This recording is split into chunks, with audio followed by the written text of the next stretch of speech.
कराग्रे वस्ते लक्ष्मी करमध्ये सरस्वती करमूले तु गोविन्दः प्रभाते करदर्शनम् समुद्रवसने देवी पर्वतस्तनमण्डले विष्णुपत्नी नमस्तुभ्यं पादस्पर्शं क्षमस्व मे गंगे च यमुने चैव गोदावरी सरस्वती नर्मदा सिंधु कावेरी जलेऽस्मिन् सन्निधिं कुरु।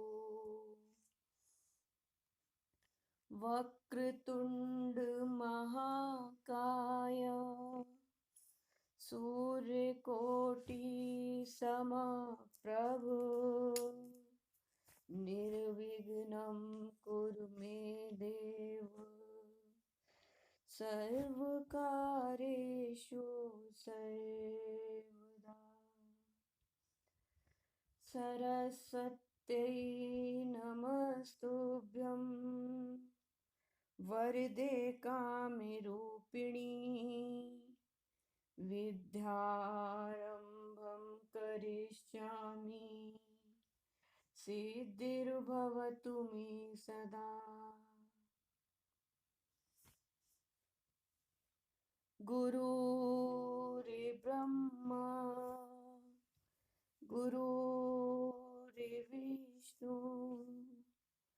गुरुर्देवो महेश्वरः गुरु साक्षात् परब्रह्म तस्मै श्री गुरुवे नमः। आदित्यस्य नमस्कारान् ये कुर्वन्ति दिने दिने आयु प्रज्ञा बलं वीर्यं तेजस्तेषां च जायते। ॐ असतो मा सद्गमय तमसो मा ज्योतिर्गमय मृत्युर्मामृतं गमय। ॐ शान्ति शान्ति शान्ति। माहेश्वर सूत आई उड़ेरिल रिकु ए ओंगई ओछाय वरट लणया मंगल नम जवैया गढ़ दश जव गढ़ दश खफु छठ थ छठ तब कपय शश सर हल सर्वेभ्यो नमो नमः। नमो नमः सर्वेभ्यो नमो नमः महोदय। अहम बदामी माहेश्वर सूत्र महोदय। आयो नरे लिरिक ए ओम आयो छायवरट लन यमंगनम जवया घड़दस जव गड़दस खफ चटता चटतब कपया सससर हल। नमो नमः महोदय। नमो नमः सर्वेभ्यो नमो नमः। नमो नमः महोदय। अवध महोदय।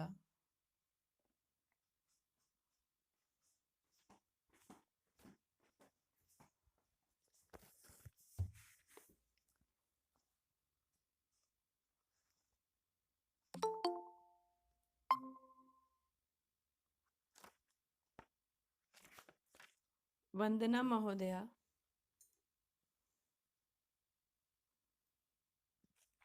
आम् आम् अहम् उपनेत्रार्थं गतवती।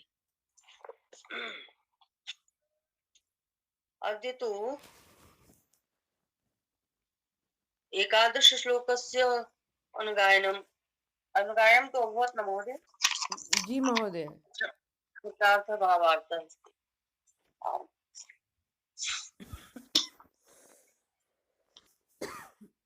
बलम बलवताम च अहम भरतर्षभ। भगवान अर्जुन को भरता नाम ऋषभ इति भरतर्षभ। ऋषभ यानी श्रेष्ठ, भरत यानी भरतवंशियों में। तो हे भरत श्रेष्ठ, अहम मैं बलवताम यानी बलवानों का काम राग विवर्जितम बलम, मैं बलवानों का कामनाओं और राग यानी आसक्ति से रहित, विवर्जित यानी रहित, बलम यानी बल अर्थात सामर्थ्य। भरतर्षभ, हे भरत श्रेष्ठ, अहम मैं बलवताम बल वालों में, काम राग विवर्जितम काम और राग से रहित, बलम बल हूँ। च और भूतेषु समस्त प्राणियों में, समस्त मनुष्यों में, समस्त जीवों में, धर्म अविरुद्ध, धर्माविरुद्ध, धर्म के अविरुद्ध यानी धर्म के अनुकूल, शास्त्र के अनुकूल, कामः अस्मि काम हूँ। यानी मैं मनुष्यों में धर्म से अविरुद्ध यानी धर्म युक्त काम हूँ। शब्दार्थ स्पष्ट है। जी अब महाराज। भगवान कह रहे हैं कि बलम बलवताम चाहम काम राग विवर्जितम, यानी कठिन से कठिन काम करते हुए भी अपने भीतर एक कामना या आसक्ति रहित शुद्ध निर्मल उत्साह रहता है। तो काम पूरा होने पर भी मेरा कार्य शास्त्र और धर्म के अनुकूल है और लोक मर्यादा के अनुसार संत जनों के द्वारा अनुमोदित है, ऐसे विचार से मन में एक उत्साह रहता है। इसका नाम बल है और ये बल भगवान का ही स्वरूप है, इसलिए ये बल ग्रहण करने योग्य है। गीता में भगवान खुद ही बल की व्याख्या करते हैं, यही व्याख्या है उनकी। और 17वें अध्याय के श्लोक में आगे भी उन्होंने कहा है काम राग बलान्विताम, यानी बल कामना और आसक्ति से युक्त होने से दुराग्रह और हठ का वाचक हो जाता है। जब भी हम काम और आसक्ति से युक्त होकर के कोई जिद पकड़ लेते हैं तो वो बल हमारा जो है वो दुराग्रह बन जाता है, वो हठ कहलाता है। लेकिन ये बल भगवान का स्वरूप नहीं कहलाता है। लेकिन और ये आसुरी संपत्ति होने से इस बल का भगवान ने परित्याग करने को कहा है। ऐसे ही सिद्धो हम बलवान सुखी, यहाँ पे भी 16वें अध्याय में आया है।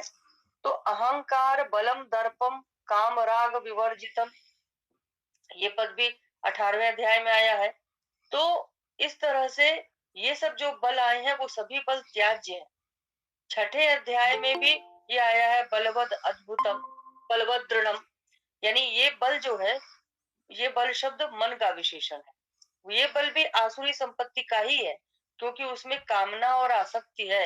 लेकिन यहाँ पे जो बल आया है वो बल कामना और आसक्ति से रहित है, इसलिए ये सात्विक उत्साह का वाचक है और ये ग्रहण करने योग्य है। तो आगे भी 17वें अध्याय में भी आया है आयु सत्व बलारोग्य। तो ये बल शब्द भी सात्विक बल का ही वाचक है।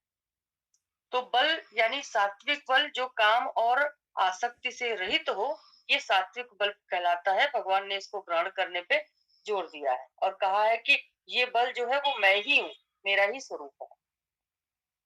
फिर अग्रिम पंक्ति है धर्मा विरुद्धे भूतेषु कामोस्मि भरतर्षभ, अर्थात हे भरत ऋषभ, हे भरता नाम श्रेष्ठ, हे भरतों में जो सर्वश्रेष्ठ अर्जुन हो, तुम मनुष्यों में धर्म से अविरुद्ध अर्थात धर्म युक्त काम मेरा स्वरूप है, ऐसा समझो।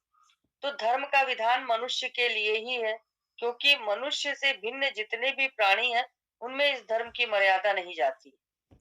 तीसरे अध्याय में भी हमने पढ़ा है कि भगवान ने जिस काम को संपूर्ण पापों का हेतु बताया है उस काम का वाचक यहाँ काम शब्द नहीं है, यहाँ काम शब्द गृहस्थ धर्म के पालन का वाचक है। तो त्यैह शब्द संघातयो इत्यायतः संगते भवतः अस्याम शुक्र शोणते स्त्री, ये जो है ये स्त्री शब्द का वाचक है। तो यहाँ पे जो है भगवान कह रहे हैं कि जो धर्म से अविरुद्ध यानी धर्मयुक्त काम है वो मेरा स्वरूप है क्योंकि शास्त्र और लोक मर्यादा के अनुसार शुभ भाव से केवल संतान उत्पत्ति के लिए जो काम होता है वो काम मनुष्य के अधीन होता है। लेकिन आसक्ति कामना और सुख भोग के लिए जो काम होता है उस काम में मनुष्य पराधीन हो जाता है और उसके वश में होकर वो न केवल करने लायक शास्त्र विरुद्ध कर्मों में प्रवृत्त हो जाता है, तो शास्त्र विरुद्ध काम पतन का और संपूर्ण पापों और दुखों का कारण होता है। तो कृत्रिम उपायों से संतान निरोध कराकर केवल भोग बुद्धि से काम में प्रवृत्त होना, ये महान नरक का दरवाजा है। जो संतान की उत्पत्ति कर सके वो पुरुष कहलाता है, और जो गर्भ धारण करे वो स्त्री कहलाती है। हाँ, तो ये है ना कि स्त्यैह शब्द संघातयो स्त्यायतः संगते भवतः अस्याम शुक्र शोणते स्त्री, यानी जो गर्भ धारण करे वो स्त्री है। तो अगर पुरुष और स्त्री ऑपरेशन के द्वारा अपनी संतान उत्पत्ति करने की योग्यता यानी पुरुषत्व और स्त्रीत्व को नष्ट कर देते हैं, तो वे दोनों ही फिर नपुंसक कहलाते हैं। और नपुंसक होने के कारण देव कार्य यानी स्त्री हवन पूजन और पितृ कार्य यानी श्राद्ध तर्पण में फिर उनका अधिकार नहीं रह जाता है। अंगहीन श्रोत्रिय षंड शूद्र वर्जम, ये कात्यायन शौध सूत्र का वाक्य है कि जो अंगहीन हो, जो अश्रोत्रिय हो, जो षंड यानी नपुंसक हो, जो शूद्र हो, उसको ये सारे कार्य वर्जित है। तो स्त्री में मातृशक्ति नष्ट हो जाने के कारण उसके लिए परम आदरणीय प्रिय माँ संबोधन भी फिर नहीं किया जा सकता है। इसलिए मनुष्य को चाहिए कि वो या तो शास्त्र और लोक मर्यादा के अनुसार केवल संतान की उत्पत्ति के लिए काम का सेवन करे, या फिर ब्रह्मचर्य का पालन करे। तो इस तरह से जो काम है और राग है, उससे रहित हो करके उत्साह पूर्वक जो किसी कार्य में प्रवृत्त होता है, वो जो उसका सात्विक बल है, वो भगवान स्वयं को बता रहे हैं। शब्दार्थ भावार्थ स्पष्ट है? हाँ महोदय। नमो नमः महोदय। नमो नमः अखिल महोदय। सर्वेभ्यः नमो नमः। नमो नमः अखिल महोदय। तो इस श्लोक का भी हो गया। ये बहुत महत्वपूर्ण श्लोक है कि मैं सभी प्राणियों में काम हूँ, लेकिन धर्म युक्त काम हूँ। ये बहुत महत्वपूर्ण पद है। तो अखिल महोदय कुछ कहना है आपको इसमें? धन्यवाद।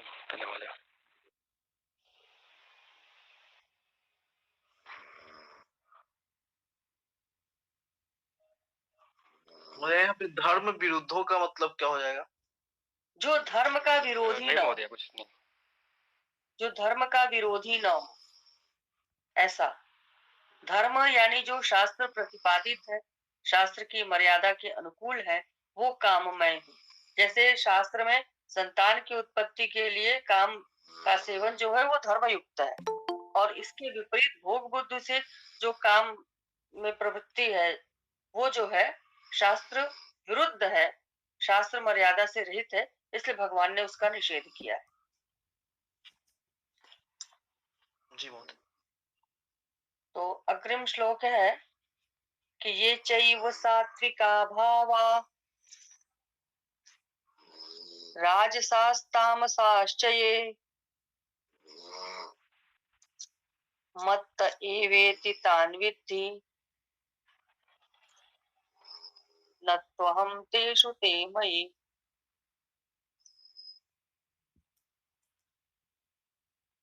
ये चैव सात्विका भावा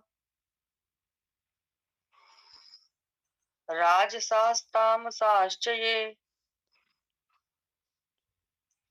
मत्त एवेति तान् विद्धि न त्वहं तेषु ते मयि।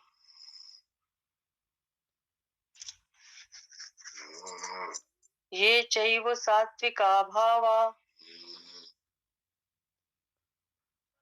राजसास्तामसाश्च ये मत्त एवेति तान् विद्धि न त्वहं तेषु ते मयि।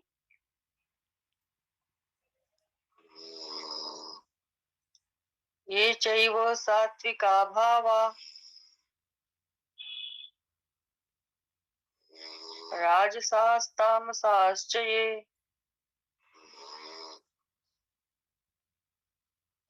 मत्त एवेति तान् विद्धि न त्वहं तेषु ते मयि।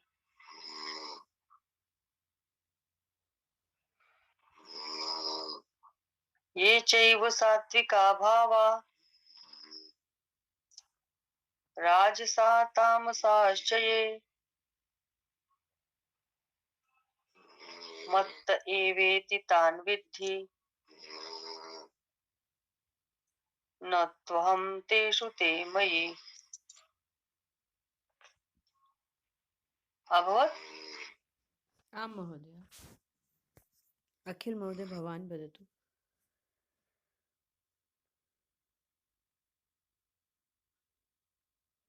ये चैव सात्विका भावा ये चैव सात्विका भावा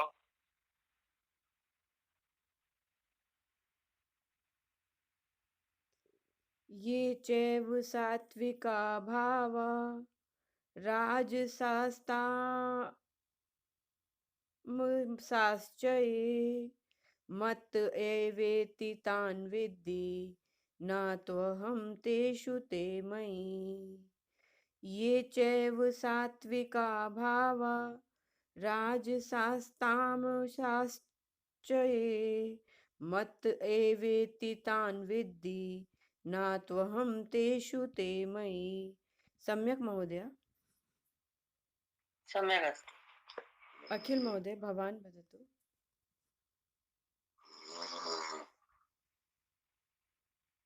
अभ्यासं करोमि।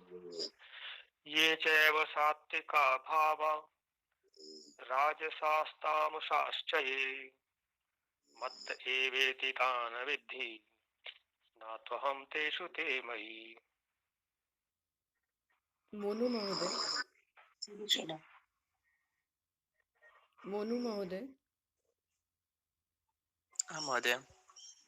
ये चैव सात्विका भावा राजसास्तामसाश्च ये मत्त एवेति तान् विद्धि न त्वहं तेषु ते मयि। मोहित महोदय। ये चैव सात्विका भावा राजसास्तामसा च ये मत्त एवेति तान् विद्धि न त्वहं तेषु ते मयि। सुषमा महोदय। एव सात्विका भावा राज राजसास्ता याश्च ये मद एवेति तान् विद्धि न त्वहं तेषु ते मयि।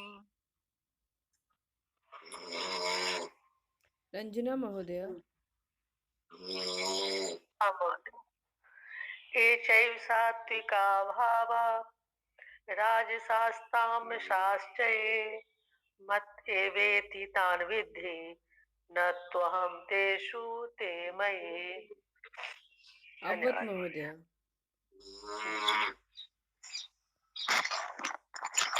भवति अस्ति। जी महोदय।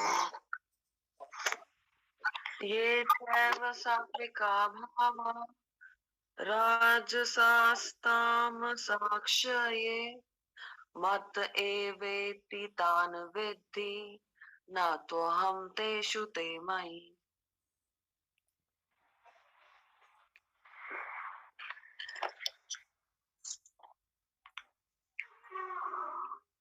अवध महोदय। हाँ महोदय।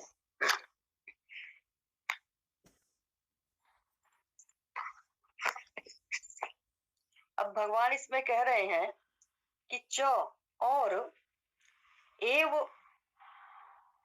च एव और भी ये सात्विका भावा, जो सात्विक भाव है यानी सत्व गुण से उत्पन्न होने भाव वाले भाव हैं। च ये राजसा तामसा, और जो रजोगुण और तमोगुण से उत्पन्न होने वाले राजस और तामस भाव हैं, तान उन सब को मत्तः एव इति, मुझसे ही समझो, यानी वो सब उन सब के आधार में मैं ही हूँ। तो लेकिन या परंतु या वस्तुतः अहम ते अमयि न तू किंतु तेषु अहम ते मयि न, किंतु मैं उनमें और वे मेरे में नहीं हैं। मैं यानी मैं स्वयं ते मई न, और वे मेरे में नहीं है। फिर से एक बार बता रही हूँ, यहाँ भगवान कह रहे हैं अर्जुन से कि च एव, और भी, यहाँ पर एव का अर्थ भी है, ये सात्विका भावाः, ये जो सात्विक भाव है, च ये राजसाः तामसाः, और ये जो राजस और तामस भाव है, तान मत्तः, मत्तः इति मत्तः, तान मत्तः एव, उनको मुझसे ही समझो, यानी वो मुझसे ही होने वाले हैं, इति, ऐसा, विद्धि अर्थात जानो, तू तेषु अहम ते मयि न, किंतु उनमें मैं और वे मेरे में नहीं हैं। शब्दार्थ स्पष्ट है। हाँ महोदय। अब इसमें हमें जो एक एक पद को हम देखते हैं, ये चैव सात्विका भावा राजसा तामसाश्च चाहिए। तो ये जो सात्विक, राजस और तामस भाव, गुण, पदार्थ और क्रिया है, वे भी मुझसे ही उत्पन्न होते हैं। मतलब ये है कि सृष्टि मात्र में जो कुछ भी हो रहा है, उन सब के मूल में, उन सब का मूल आधार और उन सब का आश्रय, उन सब का प्रकाशक एकमात्र ईश्वर है। और ईश्वर से ही सबकी सत्ता सत्तावान हो रही है, सभी स्फूर्ति पाते हैं। तो सात्विक, राजस और तामस भाव से भगवान, ये सारे भाव भगवान से ही होते हैं, इसलिए इनमें जो कुछ विलक्षणता दिखाई पड़ती है वो सब ईश्वर की ही है। इसलिए मनुष्य की दृष्टि से भगवान की तरफ ही मनुष्य की दृष्टि जानी चाहिए। तो सात्विक आदि जो सात्विक, राजस, तामस भाव है, इनकी तरफ मनुष्य की दृष्टि नहीं जानी चाहिए। यदि उसकी दृष्टि भगवान की तरफ जाएगी तो वो मुक्त हो जाएगा, और यदि उसकी दृष्टि सात्विक आदि भावों की तरफ जाएगी तब वो बंधन में पड़ जाएगा। तो सात्विक, राजस और तामस, ये जितने भी भाव हैं, इन भावों के अतिरिक्त, यानी इस भाव के अंतर इसके गुण भी आ जाएंगे, पदार्थ भी आ जाएंगे, क्रियाएं भी आ जाएंगी, इनके अतिरिक्त कोई भाव है ही नहीं। संसार में सिर्फ ये तीन ही भाव है, और ये सभी भगवत स्वरूप है। यहाँ एक शंका होती है कि अगर ये सभी भगवान का ही स्वरूप है तो हम लोग जो कुछ करें वो सब भगवत स्वरूप ही हो जाएगा। तो फिर ऐसा करना चाहिए और ऐसा नहीं करना चाहिए, ये विधि और ये निषेध कहाँ से आ गई? तो इसका हमें यही समाधान समझना चाहिए कि चूंकि ईश्वर स्वभाव से ही एकमात्र सुख चाहता है, वो दुख नहीं चाहता है, और अनुकूल परिस्थिति विहित कर्मों का फल और प्रतिकूल परिस्थिति निषिद्ध कर्मों का फल होती है। इसलिए कहा जाता है कि विहित कर्म करो और निषिद्ध कर्म मत करो। अगर निषिद्ध को भगवत स्वरूप मानकर करोगे तो भगवान दुख और नरकों के रूप में प्रकट होंगे, और अशुभ कर्मों की उपासना करता है जो भी, उसके सामने भगवान अशुभ रूप से प्रकट होते हैं, क्योंकि दुख और नरक भी तो ईश्वर के ही स्वरूप है। तो जहाँ करने और न करने की बात होती है वहीं पर विधि और निषेध लागू होता है। इसलिए वहां विहित ही करना चाहिए, निषिद्ध नहीं करना चाहिए। परंतु जहाँ मानने और जानने की बात होती है वहां परमात्मा को ही मानना है और अपने को या संसार को जानना है। तो जहाँ मानने की बात है वहां परमात्मा को ही मानकर उनके मिलने की उत्कंठा बढ़ानी चाहिए। उनको प्राप्त और प्रसन्न करने के लिए उनकी आज्ञा का पालन करना चाहिए। उनकी आज्ञा और सिद्धांतों के विरुद्ध कार्य नहीं करना चाहिए। तो भगवान की आज्ञा के विरुद्ध अगर हम कार्य करेंगे तो उनको प्रसन्नता नहीं होगी, और विरुद्ध कार्य करने वाले को उनकी प्राप्ति कैसे होगी?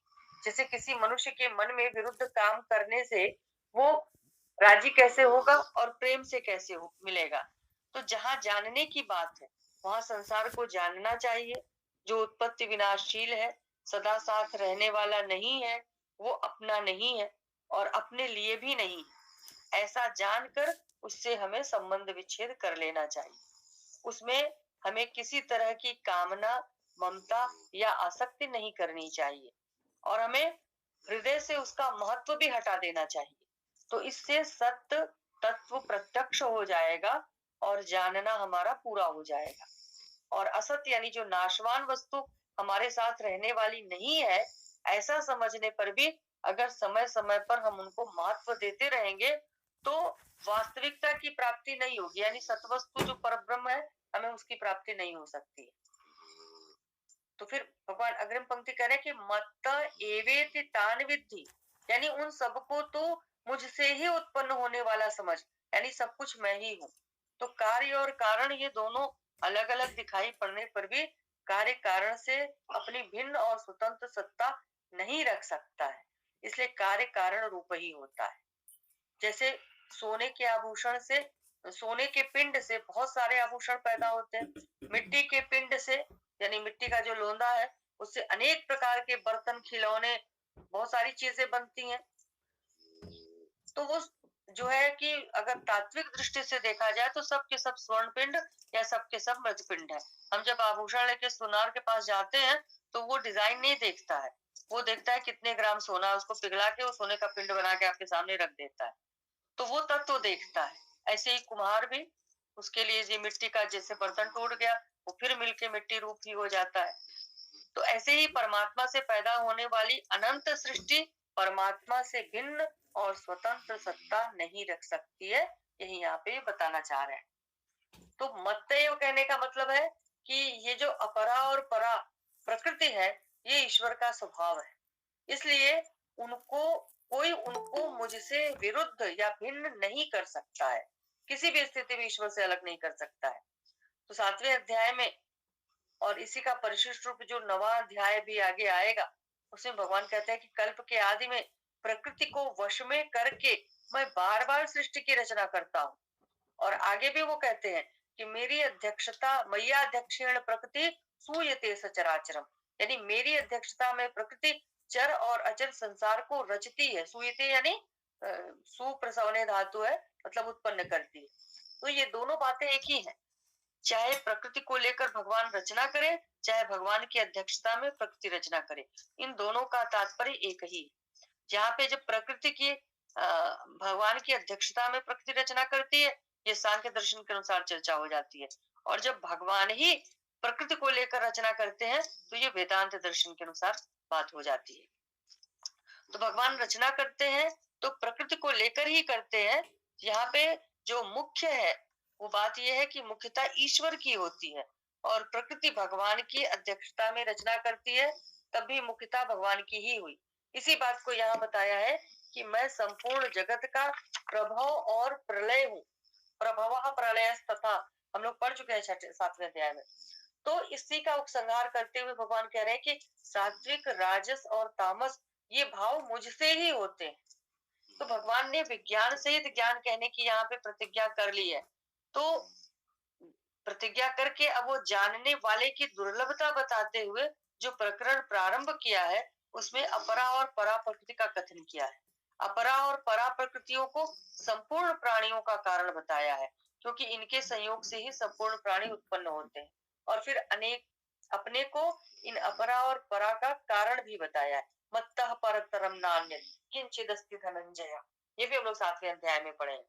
तो यही बात विभूतियों के वर्णन का उपसंहार करते हुए भी यहाँ पे कह रहे हैं कि सात्विक, राजस और तामस भावों को मुझसे ही उत्पन्न होने वाला जान। फिर कह रहे न तो हम तेषु ते मयि, मैं उनमें नहीं हूँ और वे मेरे में नहीं है। इसका मतलब ये बहुत ही महत्वपूर्ण बात है। इस पंक्ति का मतलब है कि उन गुणों की मेरे सिवाय और कोई स्वतंत्र सत्ता नहीं है, अर्थात मैं ही मैं हूँ, मेरे सिवाय और कुछ है ही नहीं।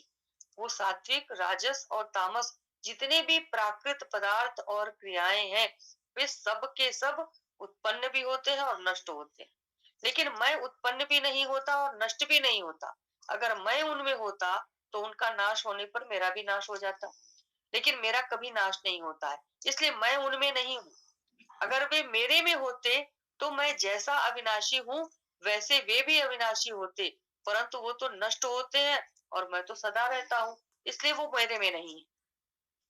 तो जैसे बीज ही वृक्ष, शाखाएं, पत्ते, फूल आदि के रूप में होता है, लेकिन वृक्ष, शाखाएं, पत्ते आदि में बीज को खोजेंगे तो उनमें बीज नहीं मिलेगा, कारण कि बीज उनमें तत्व रूप से विद्यमान रहता है। ऐसे ही सात्विक, राजस और तामस भाव भी मुझसे ही होते हैं, परंतु उन भावों में मुझे खोजोगे तो मैं उनमें नहीं मिलूंगा। ये बात गीता में 13वें अध्याय में भी भगवान कह चुके हैं, क्योंकि उनमें मूल रूप से और तत्व रूप से मैं विद्यमान हूँ, इसलिए मैं उनमें और वे मेरे में नहीं है, यानी सब कुछ मैं ही मैं हूँ। तो जैसे बादल आकाश से ही उत्पन्न होते हैं और आकाश में ही रहते हैं और आकाश में ही लीन हो जाते हैं। लेकिन आकाश ज्यों का त्यों निर्विकार रहता है, ना आकाश में बादल रहते हैं और न बादलों में आकाश रहता है। ऐसे ही 8वें श्लोक से लेकर यहाँ तक जितनी भी ये 17 विभूतियां बताई गई हैं, वो सब के सब मेरे से ही उत्पन्न होती हैं और मेरे में ही रहती हैं और मेरे में ही लीन हो जाती हैं। लेकिन वे मेरे में नहीं है और मैं उनमें नहीं हूँ, मेरे सिवाय उनकी स्वतंत्र सत्ता नहीं है। इस दृष्टि से सब कुछ मैं ही हूँ। तो कहने का अर्थ यहाँ पे ये है कि भगवान के सिवाय जितने भी सात्विक, राजस और तामस भाव यानी प्राकृत पदार्थ और क्रियाएं दिखाई देती हैं, उनकी सत्ता मानकर और उनको महत्ता देकर ये मनुष्य उसमें फंस रहे हैं। इसलिए भगवान उन मनुष्यों का लक्ष्य इधर करा रहे हैं कि इन सब पदार्थों और क्रियाओं में सत्ता और महत्ता मेरी ही है। तो यहाँ महत्व की बात यह है कि सत्वगुण, रजोगुण और तमोगुण से उत्पन्न होने वाले तरह तरह के जितने भी भाव हैं, प्राकृत पदार्थ और क्रियाएं हैं, वे सब के सब भगवान की शक्ति से, प्रकृति से ही उत्पन्न होते हैं। और प्रकृति भगवान से अभिन्न होने के कारण इन गुणों को भगवान ने मत्तः एव यानी मेरे से ही होते हैं ऐसा कहा है। तो कहने का अर्थ यह है कि प्रकृति भगवान से अभिन्न होने से, जो प्रकृति है वो ईश्वर से अभिन्न है, तो उसके अभिन्न होने से ये सभी भाव भगवान से ही उत्पन्न होते हैं और भगवान में ही लीन हो जाते हैं। लेकिन परा प्रकृति यानी जीवात्मा, परा प्रकृति को ममैवांशो जीवलोक कहा है उन्होंने। तो जो परा प्रकृति है यानी जीवात्मा है, उसने इनके साथ संबंध जोड़ लिया है, यानी इनको अपना और अपने लिए मान लिया है। यही परा प्रकृति द्वारा जगत को धारण करना है। इसी से वो जन्म और मृत्यु को प्राप्त होता है। अब उस बंधन का निवारण करने के लिए यहाँ भगवान कह रहे हैं कि सात्विक, राजस और तामस ये सब भाव मुझसे ही होते हैं। इसी रीति से उन्होंने 10वें अध्याय में भी कहा है, भवन्ति भावा भूतानां मत्त एव पृथक विधा, यानी प्राणियों के ये अलग अलग प्रकार वाले जो 20 भाव हैं, वो सब मुझसे ही उत्पन्न होते हैं। अहम सर्वस्य प्रभवो मत्तः सर्वम प्रवर्तते, यानी सबका प्रभव यानी उत्पत्ति स्थान मैं हूँ और सब मुझसे ही प्रवृत्त होते हैं। यानी हम लोगों के अंदर जो प्रवृत्ति हो रही है, जो क्रियाशीलता है, उन सबके प्रति ईश्वर ही कारण है। तो आगे हम लोग पढ़ेंगे 15वें अध्याय में भी आया है कि स्मृति, ज्ञान आदि सब मुझसे ही उत्पन्न होते हैं। मत्तः स्मृति ज्ञानम अपोहनम च। तो जब सब कुछ परमात्मा से ही उत्पन्न होता है, तो मनुष्य के साथ उन गुणों का कोई संबंध नहीं है। अपने साथ गुणों का संबंध न मानने से ये मनुष्य बंधन में नहीं पड़ता है, क्योंकि वे गुण उसके लिए जन्म मरण के कारण तब नहीं बनते। तो गीता में जहाँ भक्ति का वर्णन है, वहां भगवान कहते हैं कि सब कुछ मैं ही हूँ। सद सच्चा हम अर्जुनम, यानी सत्य भी मैं हूँ, असत भी मैं हूँ। और अर्जुन भी भगवान के लिए कहते हैं कि आप सत्य और असत भी हैं और उनसे परे भी हैं। सद सत परम यत। तो ज्ञानी यानी प्रेमी भक्त के लिए भी भगवान कहते हैं कि उसकी दृष्टि में सब कुछ वासुदेव ही है, वासुदेव सर्वम। तो कारण यही है कि भक्ति में श्रद्धा और मान्यता की मुख्यता होती है, प्रधानता होती है, और भगवान में दृढ़ अनन्यता होती है। तो भक्ति में अन्य का अभाव होता है।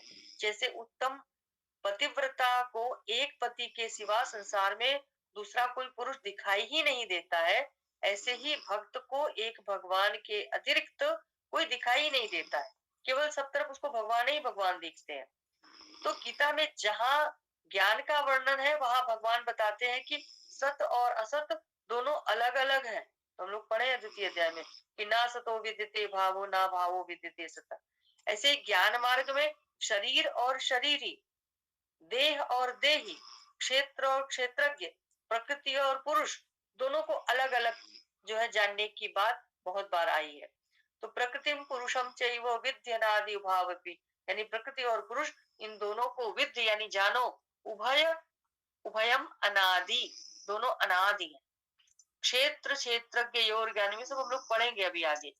तो ये सारे शब्द जो बताते हैं कि ज्ञान मार्ग में विवेक की प्रधानता होती है, इसलिए वहां नित्य, अनित्य, अविनाशी और विनाशी का विचार होता है, और फिर अपना स्वरूप बिल्कुल निर्लिप्त है ऐसा बोध हो जाता है।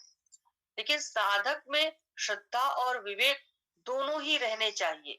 भक्ति मार्ग में श्रद्धा प्रधान होती है और ज्ञान मार्ग में विवेक प्रधान होता है, विवेक की मुख्यता होती है। तो ऐसा होने पर भी भक्ति मार्ग में विवेक का और ज्ञान मार्ग में श्रद्धा का अभाव नहीं समझना चाहिए। भक्ति मार्ग में मानते हैं कि सात्विक, राजस और तामस भाव भगवान से ही होते हैं और ज्ञान मार्ग में मानते हैं कि सत्व, रज और तम ये तीनों गुण प्रकृति से ही होते हैं। सत्वम रजस तमो इति गुणा प्रकृति संभवा। तो ये दोनों ही साधक अपने में निर्विकारता मानते हैं कि ये गुण अपने नहीं है और दोनों ही जहाँ तत्व को प्राप्त होते हैं वहां न द्वैत कह सकते हैं, न अद्वैत कह सकते हैं, न सत कह सकते हैं, न असत कह सकते हैं। भक्ति मार्ग वाले साधक जो है वो भगवान के साथ अनन्य प्रेम से अभिन्न होकर प्रकृति से पूरी तरह से रहित हो जाते हैं और जो ज्ञान मार्ग वाले साधक है वो प्रकृति और पुरुष का विवेक यानी भेद करके प्रकृति से बिल्कुल असंबद्ध यानी अपने को अलग कर लेते हैं और अपने को अलग करके चैतन्यमय रूप में अपने स्वरूप का साक्षात अनुभव करके प्रकृति से सर्वथा संबंध रहित हो जाते हैं, मुक्त हो जाते हैं। तो यहाँ पे सत्य भी नहीं है, असत भी नहीं है, द्वैत भी नहीं है, अद्वैत भी नहीं है। ये शब्द थोड़ा भ्रामक लगता है, लेकिन जब हम दर्शन शास्त्र की दृष्टि से देखेंगे तो सत्य उसको कहते हैं जिसकी सत्ता भूत भविष्य वर्तमान तीनों काल में हो, और असत उसे कहते हैं जिसकी सत्ता जो है भूत भविष्य वर्तमान तीनों काल में न हो। लेकिन वेदांत दर्शन कहता है कि जब तक हम बंधन में पड़े हैं तब तक तो संसार हमें सत्य ही प्रतीत होता है और अगर माया असत होती तो हमें कभी इसकी प्रतीति ही नहीं होती और अगर सत्य हो जाएगी तब तो इसका कभी नाश ही नहीं होगा। तो वहां पे कहते हैं कि एक दूसरी सत्ता है जिसको सत्य भी कह सकते हैं। माया सत असत अनिर्वचनीय, वो सत्य भी नहीं है और असत्य भी नहीं है। सत्य इसलिए नहीं है कि तीनों काल में इसकी सत्ता नहीं रहती है और असत इसलिए नहीं है क्योंकि जब तक हम बंधन में पड़े हैं तब तक हमें उसका अनुभव होता है। और अनिर्वचनीय, हम उसका निर्वचन नहीं कर सकते, हम उसको शब्दों में बता नहीं सकते। तो ये व्यावहारिक सत्ता है माया की, ये है। और जब तक हम बंधन में पड़े हैं तब तक हमें जगत, जीव, संसार के समस्त प्राणियों का अनुभव होता है, सारे सुख दुख भाव हमें पता चलते हैं। लेकिन जब ज्ञान हो जाता है तो ज्ञाते द्वैतम न विद्यते, ज्ञान हो जाने पर फिर कोई दो नहीं रह जाता है, सब एक हो जाते हैं। क्योंकि सर्वम खलविदम ब्रह्मा, सब कुछ ब्रह्म ही है और ब्रह्म सत्यम जगत मिथ्या, ब्रह्म ही सत्य है, जगत मिथ्या है। अजीवो ब्रह्म ही बना पर, समस्त जीव भी ब्रह्म ही है, अपरह न, दूसरा कुछ भी नहीं है। ये वेदांत मत सिद्ध हो जाता है। तो ये श्लोक का अर्थ स्पष्ट है और इसमें किसी को कुछ कहना पूछना हो तो बताइए।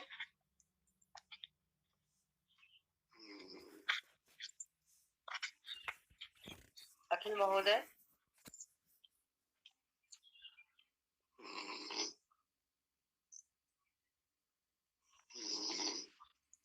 महोदय, हाँ, ये तो बहुत गूढ़ दर्शन की बातें हैं महोदय।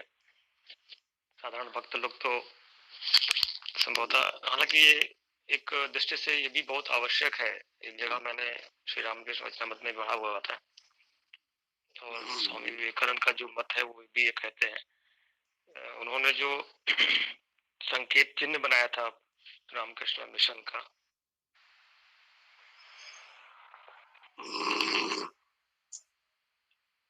उसमें एक सर्प बनाया, अंदर एक तालाब, जल की तरंगे हैं, सूर्योदय हो रहा है, कमल का पुष्प है वहां पर। अलग अलग इन चिन्हों का अलग अलग उन्होंने मतलब बनाया है। तन्नु हंसा प्रचोदयात, ऐसा उसके नीचे लिखा हुआ है। और उसका मीनिंग ये बताया कि ज्ञान, भक्ति, कर्म और योग, इन चारों के संयोग से परमात्मा रूपी हंस की प्राप्ति होती है। हमें थोड़ा विवेक और भक्ति दोनों का सामंजस्य लेके चलना पड़ता है। कुछ विधि निषेध है, उनको समझना ही पड़ता है, अन्यथा तो नष्ट होने की संभावना रहती है।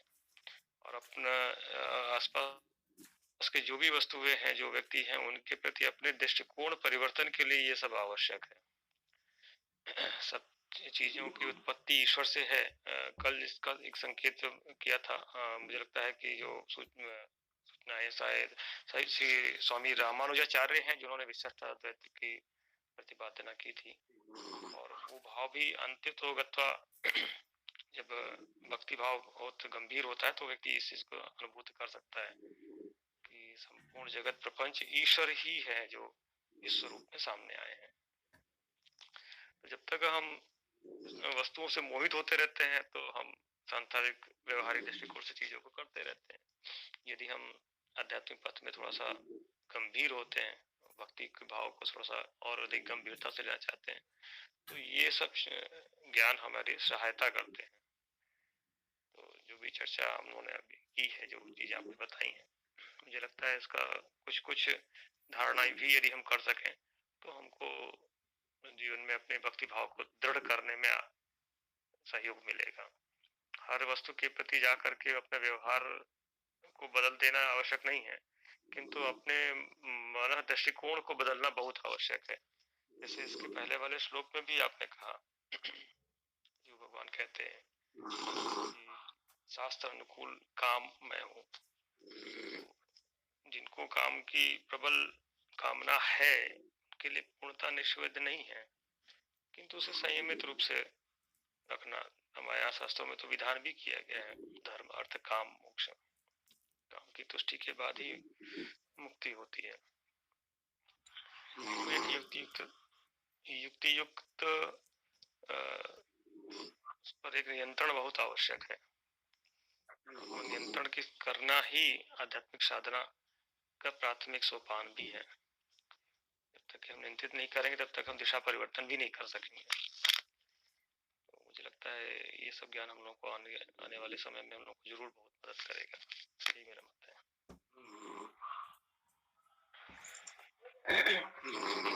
धन्यवाद महोदय।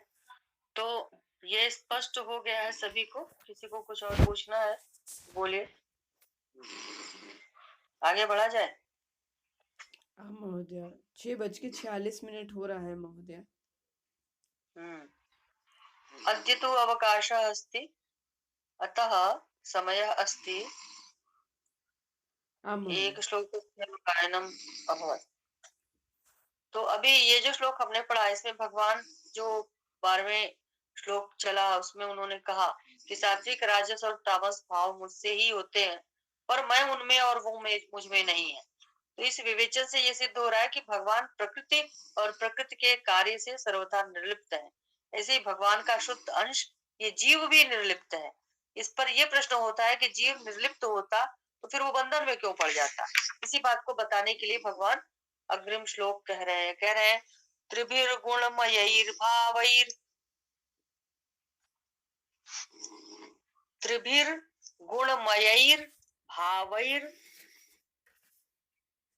एभिः सर्वमिदं जगत्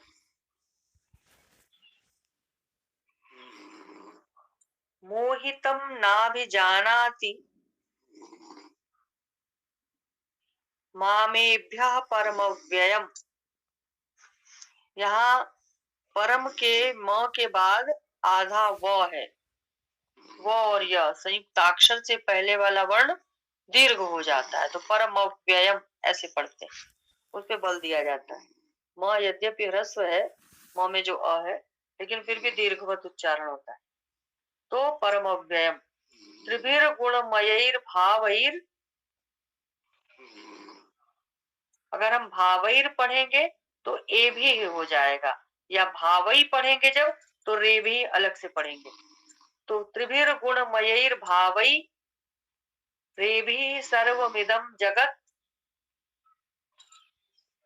मोहितं नाभिजानाति मामेभ्यः परमव्ययम्।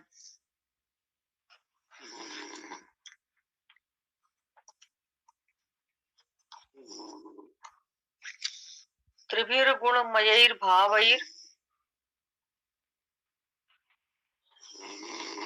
त्रिभिर गुणमयैर भावै रेभिः सर्वमिदं जगत् मोहितं नाभिजानाति मामेभ्यः परमव्ययम्। त्रिभिर्गुणमयैर्भावैर् एभिः सर्वमिदं जगत् मोहितं नाभिजानाति मामेभ्यः परमव्ययम्।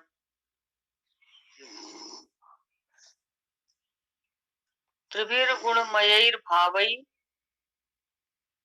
एभिः सर्वमिदं जगत् मोहितं नाभिजानाति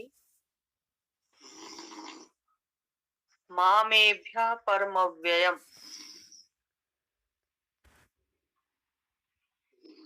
अभवत्? आं महोदय। अखिल महोदय।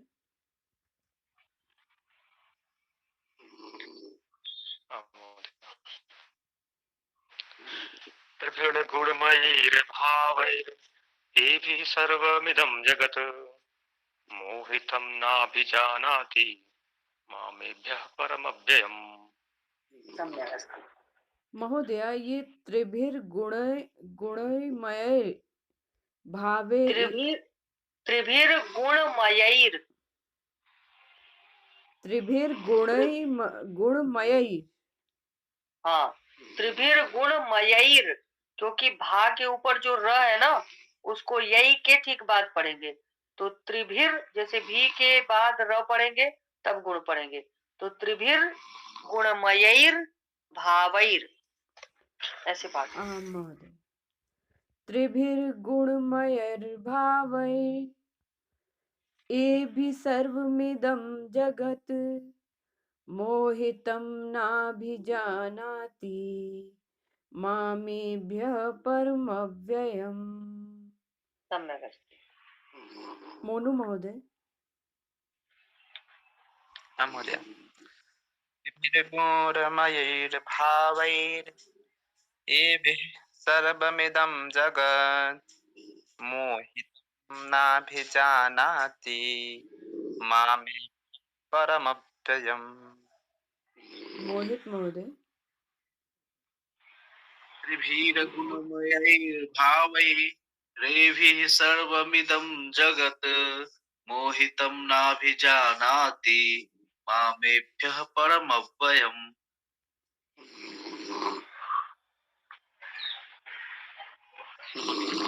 नेहा महोदय।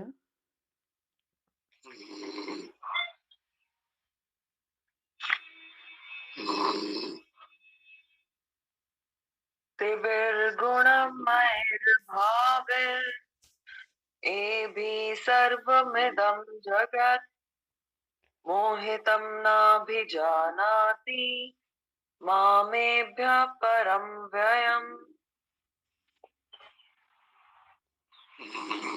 रंजना महोदय।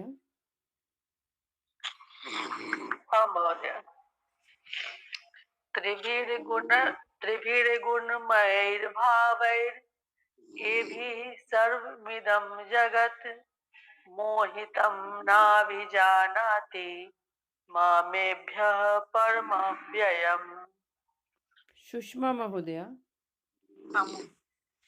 त्रिभिर्गुणमयी भावे रेभिः सर्वमिदं जगत् मोहितं नाभिजानाति मामेभ्यः परमव्ययम्।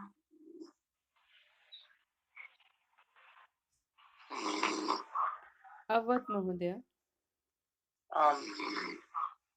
ये शंकराचार्य रचित एक पुस्तक है, प्रश्नोत्तरी मणिरत्नमाला। इसमें उन्होंने लिखा है कि संसार में सबके लिए क्या जीतना कठिन है। तो उत्तर दिया है कि कामदेव को जीतना बहुत कठिन। तो इस श्लोक में भी अभी समय है 7 मिनट, तो शब्दार्थ हम देख लेते हैं। भगवान कह रहे हैं कि गुणमयी क्यों जो है कि भगवान को व्यक्ति समझ नहीं पाता है, क्यों बंधन में जीव पड़ता है, इसका उत्तर दे रहे हैं भगवान की गुणमयी यानी गुणों के कार्य रूप सात्विक, राजस और तामस ए भी त्रिभी, इन तीनों प्रकार के भावैः यानी भावों से, कौन से भाव है? तो राग द्वेष क्रोध आदि जो भाव है, तो इन तीनों प्रकार के भावों से इदम सर्वम जगत मोहितम, इदम यानी यह, सर्वम अर्थात सब, जगत यानी संसार, मोहितम यानी मोहित हो रहा है। और फिर आगे करें, एभ्य परम माम अव्ययम न अभिजानाति, एभ्य यानी इन तीनों गुणों से, परम यानी परे, माम मुझको, मुझको, अव्ययम यानी मुझ अविनाशी को, अव्यय को जो कभी क्षीण नहीं होता है, न अभिजानाति नहीं जानता है, यानी मुझे तत्व से नहीं जानता है। पुनः एक बार बतावे, करें गुणमयैः एभिः त्रिभिः भावैः, गुणमयी अर्थात गुणों के कार्य रूप सात्विक राजस और तामस, एभिः त्रिभिः इन तीनों प्रकार के भावों से, भाव यानी भावों से, इदम सर्वम जगत मोहितम, यह संपूर्ण संसार मोहित हो रहा है। इसलिए एभ्य यानी इन तीनों गुणों से, परम यानी परे, माम अव्ययम न अभिजानाति, माम अव्ययम यानी मुझ अविनाशी को, न अभिजानाति नहीं जानता है। स्पष्ट है शब्दार्थ? अब आगे भगवान करे, त्रिभिर गुणमयैर भावैरेभि परम अव्ययम, इस पद को लेते हैं तो सत्व रज और तम, ये जो तीन गुण हैं, इन तीनों गुणों की वृत्तियां उत्पन्न भी होती हैं और लीन होती रहती हैं। उनके साथ तादात्म्य करके मनुष्य अपने को सात्विक राजस और तामस प्रकृति का मान लेता है, यानी उनका अपने में आरोप कर लेता है कि मैं सात्विक राजस और तामस हो गया। तो इस प्रकार तीनों गुणों से मोहित मनुष्य ऐसा मान ही नहीं सकता है कि मैं परमात्मा का अंश हूँ। वो अपने अंशी परमात्मा की तरफ न देखकर उत्पन्न और नष्ट होने वाली वृत्तियों के साथ अपना संबंध मान लेता है, यही उसका मोहित होना है। तो इस मोहित होने के कारण इस तरह से मेरा परमात्मा के साथ नित्य संबंध है, इसको वो नहीं समझ सकता है। तो यहाँ जगत शब्द जीवात्मा का वाचक है, तो निरंतर परिवर्तनशील शरीर के साथ तादात्म्य होने के कारण ही ये जीव जगत से, जगत के नाम से कहा जाता है। यानी शरीर के जन्म से अपना जन्मना, शरीर के मरने से अपना मरना, शरीर के रोगी होने पर स्वयं को रोगी समझना, शरीर के स्वस्थ होने से स्वयं को स्वस्थ होना मान लेता है, इसी से ये जगत नाम से कहा जाता है। तो जब तक शरीर के साथ अपना तादात्म्य हम मानेंगे, तब तक ये जगत रहेगा ही रहेगा और हम जन्म और मृत्यु को प्राप्त होते रहेंगे, यानी ये जगत जन्मता और मरता रहेगा, कहीं भी ये स्थायी नहीं रहेगा। तो गुणों की भगवान के अलावा अगर अलग से अगर सत्ता मानेंगे, तो अलग से सत्ता मानने से ही सभी प्राणी मोहित होते हैं। अगर वे गुणों को भगवत स्वरूप माने तो कभी भी वो मोह में नहीं पड़ेंगे। तो तीनों गुणों का कार्य जो शरीर है, उस शरीर को चाहे अपना मान ले, चाहे अपने को शरीर मान ले, दोनों ही मान्यताओं से मोह पैदा होता है। तो शरीर को अपना मानना ये ममता हुई, और अपने को शरीर मानना ये अहंकार हुआ। तो शरीर के साथ अहंकार यानी अहंता और ममता करना ही मोहित होना है। तो मोहित हो जाने से गुणों से सर्वथा अतीत जो परम तत्व है, परमात्मा है, उसको हम नहीं जान सकते। और ये उस भगवत तत्व को तभी जान सकता है जीव, जब त्रिगुणात्मक शरीर के साथ इसकी अहंता और ममता मिट जाती है। ये सिद्धांत है कि मनुष्य संसार से सर्वथा अलग होने पर ही संसार को जान सकता है, और परमात्मा से सर्वथा एक होने पर, अभिन्न होने पर ही परमात्मा को जान सकता है। क्योंकि इसका कारण ये है कि त्रिगुणात्मक शरीर से ये स्वयं सर्वथा भिन्न है, और परमात्मा के साथ ये स्वयं सर्वथा अभिन्न है, यानी एक रूप है। तो अस्वाभाविक में स्वाभाविक भाव होना ही मोहित होना है, और जो प्रतिक्षण नष्ट होने वाले तीनों गुणों से परे हैं, अत्यंत निर्लिप्त हैं और नित्य निरंतर एक रूप रहने वाले हैं, ऐसे परमात्मा ही हमारे स्वाभाविक है। और परमात्मा की ये स्वाभाविकता बनाई हुई नहीं है, क्योंकि बनाई हुई चीज कभी स्वाभाविक नहीं होती है, बल्कि बनाई हुई चीज कृत्रिम होती है। तो परमात्मा की स्वाभाविकता बनाई हुई नहीं है, कृत्रिम नहीं है, अभ्यास साध्य भी नहीं है, बल्कि स्वतः स्वाभाविक है। लेकिन शरीर और संसार में अहंता ममता यानी मैं और मेरा भाव ये उत्पन्न हुआ है, और उत्पन्न हुआ है इसलिए नष्ट होने वाला है, क्योंकि नियम है जातक से ही ध्रुव जन्म मृतस्य च। तो ये केवल माना हुआ है, इसलिए अस्वाभाविक है।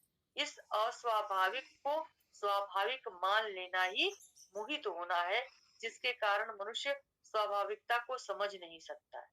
तो जीव पहले परमात्मा से विमुख हुआ, पहले संसार के सम्मुख जो गुण है उन गुणों से मोहित हुआ। इनमें से दोनों में क्या पहले हुआ? तो इसमें दार्शनिकों का कहना है कि परमात्मा से विमुख होना और संसार से संबंध जोड़ना ये दोनों अनादि हैं, इनका आदि नहीं है, इसलिए इनमें पहले या पीछे की बातें ही नहीं कही जा सकती। लेकिन यदि मनुष्य मिली हुई स्वतंत्रता का दुरुपयोग न करे, उसे केवल भगवान में ही लगाना शुरू कर दे, तो ये संसार से ऊपर उठ जाता है, यानी इसका जन्म और मरण का जो बंधन है ये मिट जाता है। तो इससे यही सिद्ध हो रहा है कि ये मनुष्य प्रभु की दी हुई स्वतंत्रता का दुरुपयोग करके ही बंधन में पड़ा है, और अपनी स्वतंत्रता का दुरुपयोग करके नष्ट होने वाले पदार्थों में उलझ जाने के कारण परमात्म तत्व को नहीं जान पाता है। और परमव्ययम पद से भगवान यही कहना चाहते हैं कि मैं उन गुणों से परे हूँ, यानी इन गुणों से सर्वथा रहित, असंबद्ध और निर्लिप्त हूँ। मैं न कभी किसी गुण से बंधा हुआ हूँ और न गुणों के परिवर्तन से मेरे ही अंदर कोई परिवर्तन होता। तो ऐसे मेरे वास्तविक स्वरूप को गुणों से मोहित प्राणी नहीं जान सकते हैं। बस यही सीधा सीधा इसका शब्दार्थ भावार्थ है। ऐसा सभी को अखिल महोदय, इसमें आप कुछ कहिए इस विषय में, क्या आप बताना चाहते हैं बताइए, फिर यहीं पे हम लोग विराम लेंगे। ये तो बहुत गूढ़ बातें हैं, मैंने तो बहुत ध्यान से सुन रहा था आपकी बातों को। एक आपने अंत में कुछ बोला था कि इन दोनों में से पहले क्या हुआ, वो क्या बातें थी, बस बताइए। पहले ये जो कहा गया है ना कि ये दोनों अनादि है, कि पहले व्यक्ति परमात्मा से विमुख हुआ या पहले संसार के सम्मुख हुआ, यानी गुणों से मोहित हुआ। तो इसी विषय में ये बातें जो दार्शनिक विचार है, दार्शनिक लोगों का कहना है कि ये दोनों चीजें अनादि हैं, परमात्मा से विमुख होना और संसार से संबंध जोड़ना है। तो ये दोनों अनादि हैं, यानी इनका आदि कब हुआ ये कोई नहीं जानता। हम कब से बंधन में पड़े हैं ये हम नहीं जानते, लेकिन इस बंधन का अंत हो जाएगा, यानी ये शांत है, ये हमारे वश में है। तो इसलिए भगवान ने कहा है कि ये दोनों जो है अनादि है, इनका आदि नहीं है, लेकिन इनमें पहले या पीछे की बात इसलिए हो ही नहीं सकती। तो यदि मनुष्य ये जो हमको स्वतंत्रता मिली है, इसका सदुपयोग और दुरुपयोग हमारे वश में। अगर हम स्वतंत्रता का दुरुपयोग करेंगे तो हम हमेशा बंधन में ही पड़े रहेंगे, जन्म और मृत्यु के बंधन में पड़े रहेंगे, कभी संसार से उठ नहीं सकते। और जब इस स्वतंत्रता का हम सदुपयोग करना शुरू कर देते हैं तो हमारे बंधन कट जाते हैं और हम मुक्त हो जाते हैं। तो भगवान शंकराचार्य ने भी कहा है कि नैसर्गिको यम लोक व्यवहार, ये जो सांसारिक व्यवहार है ये नैसर्गिक है, मतलब सृष्टि से आदिकाल से चला आ रहा है, लेकिन ये अनंत नहीं है, शांत है। अनादि है लेकिन शांत है। तो ये हमारे कई जन्मों का अभ्यास है और हम नहीं जानते हम कब से बंधन में पड़े हैं, लेकिन मुक्त होना हमारे वश में है। बस यही बात है।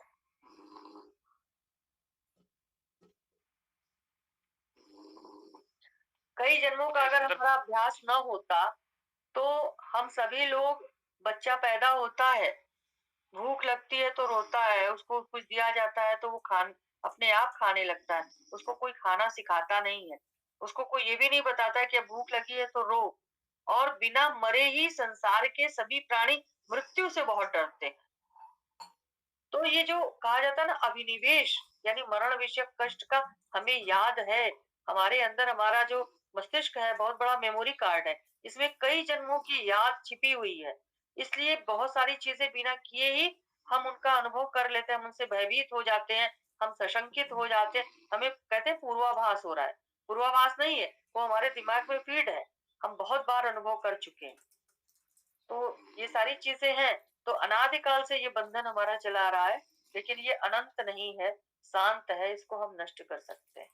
और सांख्य दर्शन तो कहता है कि प्रकृति की जिम्मेदारी है कि भोग और मोक्ष वो दोनों प्रदान करती है, पहले भोग कराती है, फिर वो मोक्ष भी देती है।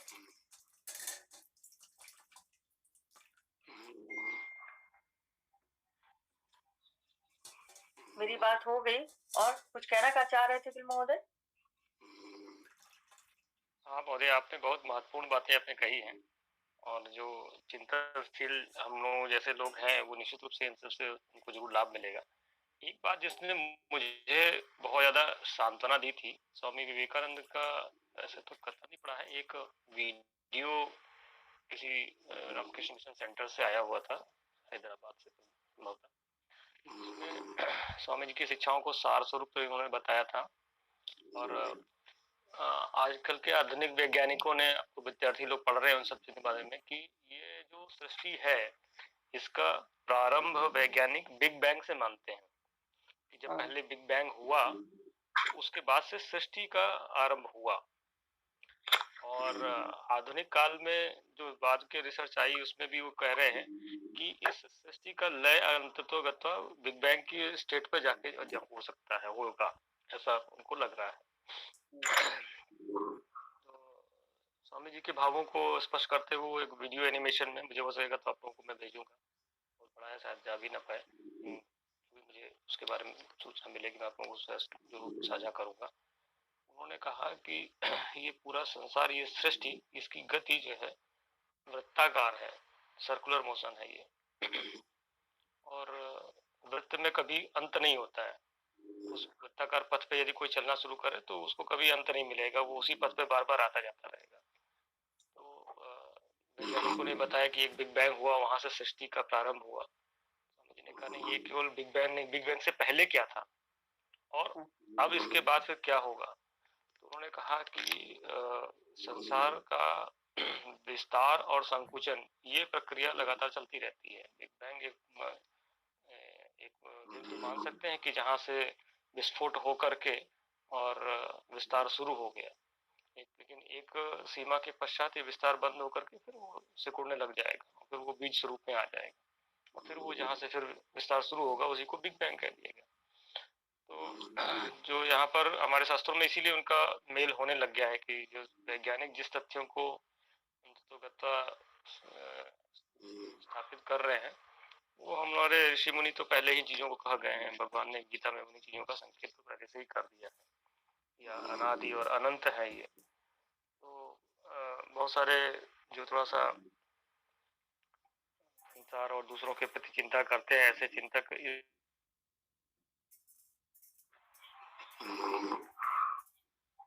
इस बार में लेकर बहुत दुखी रहते हैं कि बहुत ग्लोबल वार्मिंग बढ़ रही है, और अनिलों के बारे में तो मैं नहीं कह सकता हूँ, किंतु ये बातें पढ़ने के बाद मेरे मन से वो कम से कम एक आशंका खत्म हो गई कि चीजों को कुछ नष्ट नहीं होना है, और नष्ट होना है तो ये वो प्रक्रिया ही है, उसको कोई रोक भी नहीं सकता है। और ये जो आपने बच्चे की बात कही, ये बहुत स्पष्ट हो जाती है कि पूरी जिस तरीके से वेदांत में सृष्टि का वर्णन किया गया है कि किस तरह से क्रमबद्ध तरीके से चीजें चलती रहती है, ये यदि एक बार हम अच्छी तरीके से गंभीरता से उनका चिंतन कर लें तो अन्य से सारी बुद्धि हट करके फिर आत्म पे केंद्रित हो जाती है कि किस तरह से मैं अपने विकास को एक जो जिस क्रम में आज पहुंचा हूँ उसको एक अच्छी उन्नत गति दे दूं। और ये बहुत महत्वपूर्ण प्रश्न भी आपने बताया कि पहले मैं जगत से मोहित होता हूँ या पहले परमात्मा से अलग होता हूँ। तो संभवतः ये दोनों ही चाहते एक साथ ही करना पड़ता है। एक किसी ने कहा था, एक प्रश्न भी आया था इस तरीके का, दुविधा बहुत सारे साधकों के मन में भी रहती है कि जब समुद्र की लहरें शांत हो जाएंगी तो मैं स्नान करूंगा। उन्होंने कहा ये कभी होने वाला नहीं है। संसार में से आने वाली समुद्र की लहरें कभी शांत नहीं होने वाली। इनके बीच में जहाँ अवसर मिले वहां पर ईश्वर की साधना कर लेनी चाहिए। तो ऐसे बहुत सारे विचार बिंदु हैं जो आ सकते हैं, किंतु इस तरह की बातें जो हम लोग चर्चा कर रहे हैं इनके द्वारा अपने आत्मचिंतन से, आत्मावलोकन से क्रमशः बहुत सारे वैचारिक क्रमों को हम समाप्त कर सकते हैं और हमारे मन में ईश्वर के प्रति भक्ति भाव धीरे धीरे करके दृढ़ होता जाए। और संसार में बहुत सारी चीजें हो रही हैं जिनसे हमारा कोई संबंध नहीं होना चाहिए, किंतु हम अपने उद्देश्य में भले ही पवित्र हों, किंतु वो सब चिंतन बाधक होते हैं। ऐसे चिंतनों में अपने आप को उलझा करके अपनी शक्ति और समय को नष्ट नहीं करना चाहिए। तो ये सब जो दार्शनिक चिंतन होते हैं, ये हमें एक गति दे सकते, एक दिशा दे सकते हैं, इसलिए इन सबकी एक महत्ता है। ये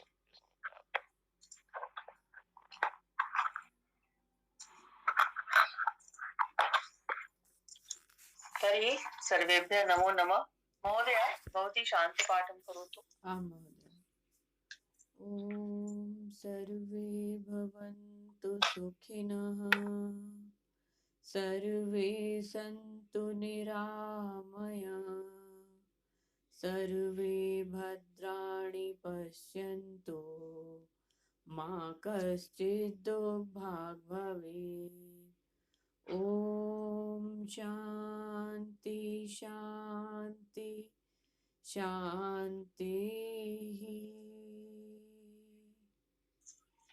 जयतु संस्कृतं, जयतु भारतम। धन्यवाद महोदय, धन्यवाद महोदय। पुनर्मिलामः। सुप्रभातम। सर्वेभ्यो नमो नमः। सर्वेभ्यः नमो नमः। नमो नमः। सर्वेभ्यो नमो नमः। धन्यवाद महोदय।